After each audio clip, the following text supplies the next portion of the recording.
How to blanch broccoli.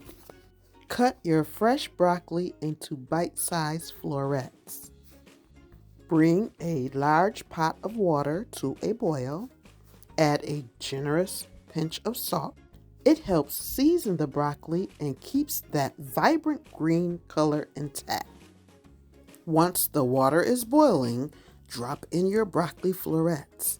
Let them cook for about 2 to 3 minutes until they turn bright green and just start to soften. Meanwhile, as the broccoli is cooking, prepare an ice bath. Fill a large bowl with ice and cold water. When your time is up, quickly transfer the broccoli to your ice bath. This stops the cooking process and keeps it crisp and tender. After 2 to 3 minutes in the ice bath, drain the broccoli and pat it dry. There you have it, beautifully blanched broccoli, ready for salads, stir fries, or just as a healthy side dish. Blanching isn't just for broccoli. You can use this method to peel tomatoes, prepare veggies for freezing.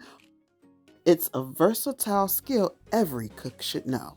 Thanks for watching, and don't forget to like, subscribe, and share. See you next time, culinarians.